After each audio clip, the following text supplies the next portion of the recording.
হরে কৃষ্ণ ভক্তবৃন্দ, 2024 সালের বছরের সর্বশেষ একাদশী অর্থাৎ পৌষ মাসের কৃষ্ণপক্ষের একাদশী ব্রত হল সফলা একাদশী।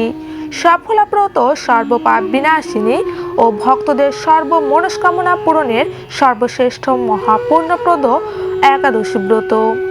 এই ব্রত এত বেশি পুণ্যময় যে হাজার হাজার বছর তপস্যায় যে ফল লাভ হয় না, শুধুমাত্র সফলা একাদশীতে রাত্রি জাগরণে অনায়াসে সেই সকল ফল প্রাপ্ত হওয়া যায়। যে সকল কৃষ্ণ ভক্তবৃন্দরা সফলা একাদশী ব্রতটি ভক্তির সাথে পালন করবে তারা সর্বদিক দিয়ে জীবনে সাফল্য লাভ করবে।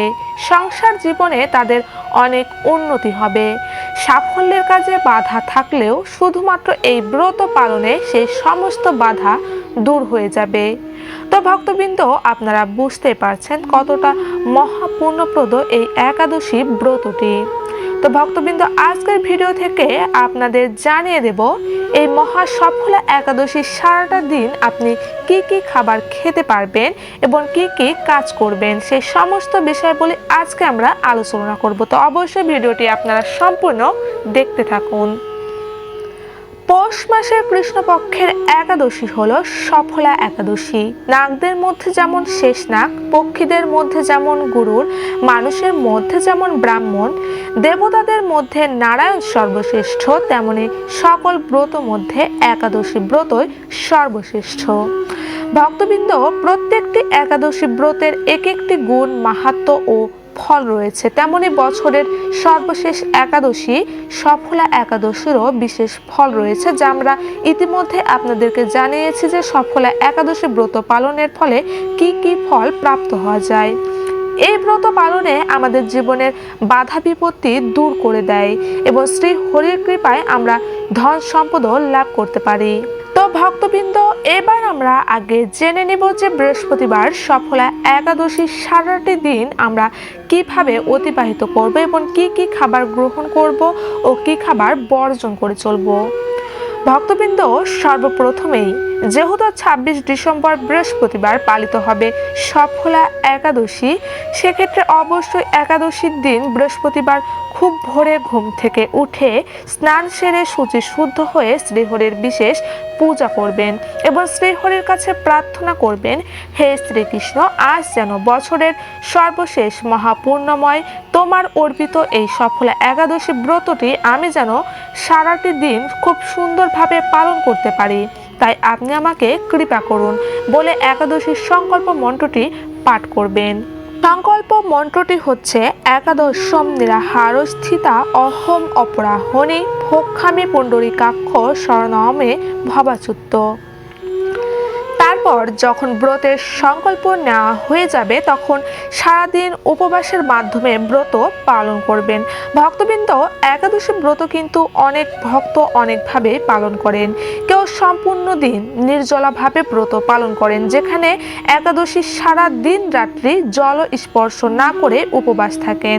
আবার কেউ সন্ধ্যা অবধি নির্জলা থাকেন, যেখানে তারা একাদশীর সারাদিন নির্জলা থেকে সন্ধ্যায় ফল জল গ্রহণ করেন। আবার কোনো ভক্ত দুপুর 12টার পরেই ফল জল গ্রহণ করে থাকেন। যে যেভাবে ব্রত পালন করুন না কেন, অবশ্যই একাদশী ব্রত শ্রদ্ধা ভক্তির সাথে পালন করবেন। এখন প্রশ্ন, একাদশীর দিন আপনি কি কি খাবার গ্রহণ করতে পারবেন। ভক্তবৃন্দ, একাদশীতে কিছু সবজি ফলমূলাদি গ্রহণ করতে পারেন, যেমন ধরুন গোল আলু সেদ্ধ, মিষ্টি আলু সেদ্ধ, মিষ্টি কুমড়া, পেঁপে, টমেটো, ফুলকপি ইত্যাদি সবজি রন্ধন করে খেতে পারেন। মশলার মধ্যে হলুদ, মরিচ ও লবণ, জিরা ব্যবহার করতে পারেন। এছাড়াও দুধ, কলা, আপেল, আঙ্গুর, আনারস, আখ, আমড়া, শসা, তরমুজ, বেল, নারিকেল, বাদাম ভুনা, সাবুদানার পায়েস, সাবুদানার খিচুড়ির শরবত ইত্যাদি সব কিছুই আপনারা একাদশীর দিন নির্ভয়ে অর্থাৎ এই সব খাবারগুলি আপনারা একাদশীর দিন গ্রহণ করতে পারেন এবং একাদশী ব্রত পালন করতে পারেন। তবে একাদশীতে সকল ধরনের পঞ্চরবি শস্য বর্জন করে চলতে হবে। এই পঞ্চরবি শস্যগুলো যদি আপনারা একাদশীর দিন গ্রহণ করেন তাহলে আপনাদের সেই একাদশী ব্রতটি কিন্তু ভঙ্গ হয়ে যাবে। ভক্তবৃন্দ, একাদশীতে রক্তক্ষরণ বর্জনীয়। অনেক ক্ষেত্রে একাদশীতে সবজি কাটার সময় দুর্ঘটনাবশত হাত কেটে যায়। তবে ভক্তবৃন্দ, একাদশীতে যেহেতু রক্তক্ষরণ বর্জনীয় এবং রক্তক্ষরণ হলে একাদশী ব্রত ভঙ্গ হয়ে যায়, তাই আপনাদের অবশ্যই একাদশীতে যে কাজ করুন না কেন দেখে শুনে করবেন, যাতে হাতে লেগে রক্ত না ঝরে। অনেকের দেখা যায় ব্রাশ করার সময় দাঁত দিয়ে রক্ত বের হয়। তাই একাদশীর আগের দিন রাতে খাবারের পর আপনারা ভালোভাবে ব্রাশ করে নেবেন। একাদশীর দিন নিজেকে যতটা সম্ভব শান্ত রাখার চেষ্টা করবেন। এই দিন ভগবানের সেবা পূজা বেশি বেশি করে অংশ নেবেন। কেউ আপনার কোনো কথায় বা ব্যবহারে কষ্ট না পায় এমন কোনো কাজ কিন্তু একাদশীতে ভুলেও করবেন না। ভুলেও কলহ বিবাদে জড়িয়ে পড়বেন না, এতে সংসারে কালো অন্ধকার নেমে আসবে। আপনার উপরে মা লক্ষ্মী অসন্তুষ্ট হয়ে ফিরে যেতে পারে। তো ভক্তবৃন্দ, চলুন এবার জেনে নেওয়া যাক এই সফলা একাদশীতে কি কি খাবার বর্জন করে চলতে হবে। এই দিন সকল ধরনের ধান জাতীয় প্রকার খাবার যেমন চাল, মুড়ি, চিড়া, সুজি, পায়েস, খিচুড়ি, চালের পিঠা, খই ইত্যাদি কিছুই খাওয়া যাবে না। সরিষার তেল, সয়াবিন তেল, তিলের তেল ইত্যাদি একাদশীতে ব্যবহার করা যাবে না। উপরোক্ত এই সকল পঞ্চরবি শস্যের মধ্যে যদি একটিও আপনারা একাদশীতে গ্রহণ করে থাকেন, তাহলে কিন্তু আপনাদের একাদশী ব্রতটি সাথে সাথে নষ্ট হয়ে যাবে। গম জাতীয় সকল প্রকার খাদ্য যেমন আটা, ময়দা, সুজি, বেকারির রুটি, সব রকম বিস্কুট, হরলিক্স ইত্যাদি একাদশীতে গ্রহণ করা যাবে না। ডাল জাতীয় সকল প্রকার খাদ্য যেমন মুগ, মাস, কালাই, খেসারি, মুসুরি, ছোলা, মটরশুঁটি, বরবটি, শিম গ্রহণ করা যাবে না। একাদশীর উপবাসে সাদা লবণ খাওয়া নিষিদ্ধ। একাদশীর উপবাসে সাদা লবণের পরিবর্তে সিন্ধুক লবণ বা রক সল্ট খেতে পারেন। এছাড়াও একাদশীর দিন বেগুন খাওয়া কিন্তু নিষিদ্ধ করা হয়েছে। তাছাড়াও পেঁয়াজ, রসুন, অ্যালকোহল, মাছ, মাংস সবকিছুই একাদশীতে বর্জনীয়। অনেকেই আছেন যারা একাদশীতে চা, বিড়ি, সিগারেট, পান, কফি ইত্যাদি নেশা জাতীয় জিনিস গ্রহণ করেন। তবে ভক্তবৃন্দ, একাদশী ব্রত পালনের সময়কাল পর্যন্ত এগুলো গ্রহণ না করাই ভালো। তো ভক্তবৃন্দ, আরও একবার সফলা একাদশীর মাহাত্ম্য কথাটি এখন আমরা শ্রবণ করে নেব। পৌষ মাসের কৃষ্ণপক্ষের একাদশীর নাম সফলা। ব্রহ্মাণ্ড পুরাণে যুধিষ্ঠির শ্রীকৃষ্ণ সংবাদে এই তিথির মাহাত্ম্য বর্ণিত হয়েছে। যুধিষ্ঠির বললেন, হে প্রভু, পৌষ মাসের কৃষ্ণপক্ষে একাদশীর নাম, বিধি এবং পূজ্য দেবতা বিষয়ে আমার কৌতূহল নিবারণ করুন। শ্রীকৃষ্ণ বললেন, হে মহারাজ, আপনার প্রতি স্নেহবশত সেই ব্রত কথা বিষয়ে বলছি। এই ব্রত আমাকে যেরকম সন্তুষ্ট করে, বহু দান দক্ষিণাযুক্ত যজ্ঞাদি দ্বারা আমি সেরকম সন্তুষ্ট হই না। তাই যত্ন সহকারে এই ব্রত পালন করা কর্তব্য। পৌষ মাসের কৃষ্ণপক্ষে একাদশীর নাম সফলা। নাগদের মধ্যে যেমন শেষ নাগ, পক্ষীদের মধ্যে গরুড়, মানুষের মধ্যে ব্রাহ্মণ, দেবতাদের মধ্যে নারায়ণ সর্বশ্রেষ্ঠ, তেমনই সকল ব্রতের মধ্যে একাদশী ব্রতই সর্বশ্রেষ্ঠ। হে মহারাজ, যারা এই ব্রত পালন করেন তারা আমার অত্যন্ত প্রিয়। তাদের এই জগতে ধনলাভ ও পরজগতে মুক্তি লাভ হয়। হাজার হাজার বছর তপস্যায় যে ফল লাভ হয় না, একমাত্র সফলা একাদশীতে রাত্রি জাগরণের ফলে তা অনায়াসে প্রাপ্ত হওয়া যায়। মহিষ্মিত নামে এক রাজা প্রসিদ্ধ চম্পাবতী নগরে বাস করতেন। রাজার 4 জন পুত্র ছিল, কিন্তু তার জ্যেষ্ঠ পুত্র লুম্ভক সর্বদা পরস্ত্রী গমন, মদ্যপান প্রভৃতি অসৎ কার্যের রত ছিল। সে সর্বক্ষণ ব্রাহ্মণ, বৈষ্ণব ও দেবতাদের নিন্দা করত। পুত্রের এই আচরণে ক্রুদ্ধ হয়ে রাজা তাকে রাজ্য থেকে বার করে দিলেন। স্ত্রী, পুত্র, পিতামাতা, আত্মীয় স্বজন পরিত্যক্ত হয়ে সে এক গভীর বনে প্রবেশ করল। সেখানে কখনো জীব হত্যা, আবার কখনো চুরি করে জীবন ধারণ করতে লাগলো। কিছুদিন পরে একদিন সে নগরে প্রহরীদের কাছে ধরা পড়ল, কিন্তু রাজপুত্র বলে সেই অপরাধ থেকে সে মুক্তি পেল।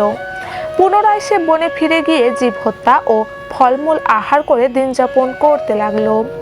ওই বনে বহু বছরের পুরনো একটি বিশাল অশ্বত্থ বৃক্ষ ছিল।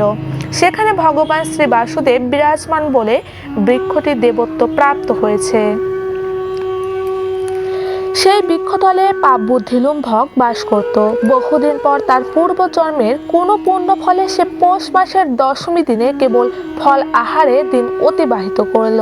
কিন্তু রাত্রিতে অসহ্য শীতের প্রকোপে সে মৃতপ্রায় হয়ে রাত্রি যাপন করল। পরদিন সূর্যোদয় হলেও সে অচেতন হয়ে পড়ে রইল। দুপুরের দিকে তার চেতনা ফিরল। ক্ষুধা নিবারণের জন্য সে অতি কষ্টে কিছু ফল সংগ্রহ করল। এরপর সেই বৃক্ষতলে এসে পুনরায় বিশ্রাম করতে থাকলো। রাত্রিতে খাদ্যভাবে সে ক্রমশ দুর্বল হয়ে পড়ল। সে প্রাণ রক্ষাতে ঈশ্বরের উদ্দেশ্যে ফলগুলি নিয়ে, হে ভগবান, আমার কি গতি হবে বলে অশ্রুপাত করতে করতে সেই বৃক্ষমূলে, হে লক্ষ্মীপতি নারায়ণ, আপনি প্রসন্ন হন বলে নিবেদন করল। এইভাবে সে অনাহারে ও অনিদ্রায় সেই রাত্রি যাপন করল। ভগবান নারায়ণ সেই পাপী লুম্ভকের রাত্রি জাগরণকে একাদশীর জাগরণ এবং ফল অর্পণকে পূজা বলে গ্রহণ করলেন। এইভাবে অগণতাসারী লুম্ভকের সফলা একাদশী ব্রত পালন হয়ে গেল। প্রাতঃকালে আকাশে দ্রব্যবাণী হলো, হে পুত্র, তুমি সফলা ব্রতের পূর্ণ প্রভাবে রাজ্য প্রাপ্ত হবে। সেই দ্রব্যবাণী শোনা মাত্র লুম্ভক দিব্যরূপ লাভ করল। তার পাপ বুদ্ধি দূর হলো। সে পুনরায় নিষ্কণ্ঠক রাজ্য লাভ করল। স্ত্রী পুত্র সহ কিছুকাল রাজ্য সুখ ভোগের পর পুত্রের উপর রাজ্যের ভার দিয়ে সে সন্ন্যাস আশ্রম গ্রহণ করল। অবশেষে মৃত্যুকালে সে অশোক অভয় ভগবানের কাছে ফিরে গেল। হে মহারাজ, এভাবে সফলা একাদশী যিনি পালন করেন তিনি জাগতিক সুখ ও পরে মুক্তি লাভ করেন। এ ব্রতে যারা শ্রদ্ধাশীল তারাই ধন্য, তাদের জন্ম সার্থক, এতে কোনো সন্দেহ নেই। এ ব্রত পাঠ ও শ্রবণে মানুষের রাজস্বীয় যজ্ঞের ফল লাভ হয়। হরে কৃষ্ণ কৃষ্ণ কৃষ্ণ হরে হরে, হরে রাম রাম রাম হরে হরে। তো কৃষ্ণ ভক্তবৃন্দরা, আপনারা অবশ্যই আগামীকাল বৃহস্পতিবার সফলা একাদশী তিথির দিন অবশ্যই সম্পূর্ণ সঠিক নিয়মবিধি অনুযায়ী একাদশী ব্রতটি পালন করবেন। সকলে ভালো থাকবেন, সুস্থ থাকবেন। জয় শ্রীকৃষ্ণ, জয় রাধা মাধব, জয় গোবিন্দ।